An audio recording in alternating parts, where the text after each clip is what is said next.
Assalamualaikum warahmatullahi wabarakatuh. Perkenalkan, nama saya Sevi Maulia dari SDI Gici Busini School. NIM saya 2411907825. Saya akan menjelaskan tentang manajemen kompensasi. Saya akan menjelaskan tentang pengertian kompensasi, tujuan kompensasi, asas-asas kompensasi, sistem manajemen kompensasi, komponen kompensasi, variasi kompensasi, kriteria kompensasi, dan tahapan penyusunan kompensasi. Pengertian kompensasi. Kompensasi adalah semua pendapatan yang berbentuk uang, barang langsung, atau barang tidak langsung yang diterima karyawan sebagai imbalan dan jasa yang diberikan pada perusahaan. Kompensasi finansial atau non-finansial diberikan berdasarkan kebijaksanaan perusahaan terhadap semua karyawan dan usaha meningkatkan kesejahteraan mereka, seperti tunjangan hari raya dan uang pensiun. Tujuan manajemen kompensasi adalah membantu perusahaan atau organisasi untuk mencapai apa yang sudah ditetapkan oleh organisasi serta menjamin terciptanya keadilan secara internal maupun eksternal. Keadilan internal dapat diperoleh dengan mengevaluasi jabatan dan penekanannya berorientasi kepada hal-hal yang bersifat internal perusahaan. Sedangkan keadilan eksternal lebih menitik beratkan dengan melakukan survei gaji di luar perusahaan, yaitu dengan cara membandingkan dengan pekerjaan lain yang serupa di luar perusahaan. Asas-asas kompensasi dibagi menjadi dua, yaitu asas adil dan asas layak dan wajar. 1. Asas adil adalah besarnya kompensasi yang dibayar kepada setiap karyawan harus memenuhi keadilan disesuaikan dengan jenis pekerjaan, prestasi pekerjaan, beban kerja, risiko pekerjaan, tanggung jawab pekerjaan, jabatan, dan memenuhi persyaratan lainnya. Jadi, asas adil dalam hal ini bukan berarti setiap karyawan menerima kompensasi yang sama rata jumlah bilangannya atau disetarakan dengan satu sama lain. Asas adil yang dimaksudkan di sini adalah lebih kepada dasar penilaian, perlakuan, dan pemberian penghargaan atau hukuman bagi setiap karyawan. Dengan memakai asas adil, maka akan tercipta suasana kerja yang baik, semangat kerja yang tinggi, tingkat disiplin yang baik, loyalitas yang tinggi, dan kondisi stabilitas karyawan yang lebih baik. 2. Asas layak dan wajar adalah besaran kompensasi yang diterima karyawan harusnya dapat memenuhi kebutuhan hidup pada tingkat normatif yang ideal. Ukuran dari kata layak dan wajar ini sangatlah bersifat relatif. Penetapan besaran kompensasi dapat didasarkan pada batas upah minimum yang telah ditetapkan oleh pemerintah berlaku dan kondisi eksternal konsistensi yang ada di pasar tenaga kerja. Manajer personalia diharuskan untuk selalu memantau dan menyesuaikan kompensasi dengan kondisi eksternal konsistensi yang berlaku. Hal ini penting supaya semangat kerja karyawan tinggi dan karyawan yang qualified tidak menjadi gusar serta situasi lingkungan kerja dapat terjaga dengan baik. Selain itu, perusahaan dapat terhindar dari demonstrasi serikat buruh karena terjadi ketidakpuasan kompensasi dan lain-lain.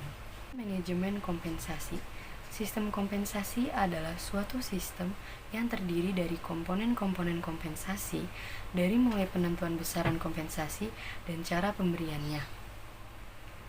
Sistem kompensasi dibagi menjadi 3, yaitu sistem waktu, sistem hasil atau output, dan sistem borongan. 1. Sistem waktu adalah sistem kompensasi di mana besarnya kompensasi didasarkan kepada jumlah waktu kerja yang disesuaikan dengan standar waktu seperti jam, minggu, atau bulan. Besarnya kompensasi dalam sistem waktu ini hanya didasarkan kepada lamanya bekerja. Kekurangan dari sistem ini adalah bahwa pegawai yang tidak disiplin sekalipun namun tetap dapat memenuhi standar waktu kerja yang telah ditetapkan oleh perusahaan, maka akan tetap mendapatkan kompensasi sesuai perjanjian kerja. 2. Sistem hasil atau output adalah sistem kompensasi di mana besarnya kompensasi didasarkan kepada banyaknya hasil yang dikerjakan, bukan lamanya waktu mengerjakannya. Semakin banyak barang atau produk yang dihasilkan, maka semakin besar pula kompensasi yang akan diterimanya. Kelebihan dari sistem ini adalah perusahaan memberikan kesempatan kepada semua karyawan secara adil bagi mereka yang ingin memaksimalkan hasil kerjanya demi memperoleh kompensasi yang lebih besar. Sedangkan kekurangan dari sistem hasil adalah produk yang dihasilkan mungkin akan mengalami penurunan kualitas karena pegawai cenderung mengejar kuantitas sehingga mengorbankan kualitas produk. 3. Sistem borongan adalah sistem kompensasi di mana besaran kompensasi didasarkan kepada volume pekerjaan dan lama mengerjakannya. Penetapan besaran kompensasi berdasarkan sistem borongan cukup rumit karena membutuhkan keahlian khusus dan waktu yang cukup lama untuk mengerjakannya serta banyak alat yang diperlukan untuk menyelesaikannya. Sistem borongan ini dipakai apabila pekerjaan yang dilakukan adalah jenis pekerjaan yang membutuhkan tingkat keterampilan yang mumpuni dan yang membutuhkan konsentrasi tinggi serta penggunaan peralatan yang canggih. Komponen kompensasi adalah bagian-bagian kompensasi yang diberikan kepada karyawan yang meliputi berbagai macam kompensasi dan jenis kompensasi yang berbeda antara satu dengan yang lainnya dan saling melengkapi. Sehingga dapat juga dikatakan bahwa komponen kompensasi adalah jenis-jenis kompensasi atau imbalan-imbalan, baik berupa uang atau finansial maupun non-finansial, yang diterima oleh seseorang melalui hubungan kepegawaian dengan sebuah organisasi atau perusahaan. Kompensasi finansial. Kompensasi secara finansial dapat dibagi menjadi dua kategori, yaitu 1. Kompensasi finansial secara langsung, yaitu berupa bayaran pokok atau gaji dan upah, bayaran prestasi, bayaran insentif atau bonus, komisi, pembagian laba atau keuntungan dan opsi saham, dan bayaran tertangguh atau program tabungan dan anuitas pembelian saham. 2. Kompensasi finansial tidak langsung berupa program-program proteksi atau asuransi kesehatan, asuransi jiwa, pensiun, asuransi tenaga kerja, bayaran di luar jam kerja atau liburan, hari besar, cuti tahunan dan cuti hamil, dan fasilitas seperti kendaraan, ruang kantor, dan tempat parkir. Kompensasi non-finansial. Kompensasi non-finansial dapat dibagi menjadi dua kategori, yaitu pekerjaan atau tugas-tugas yang menarik, tantangan, tanggung jawab, pengakuan, dan rasa pencapaian. 2. Lingkungan kerja, kebijakan-kebijakan yang sehat, supervisi yang kompeten, kerabat yang menyenangkan, lingkungan kerja yang nyaman. Variasi kompensasi.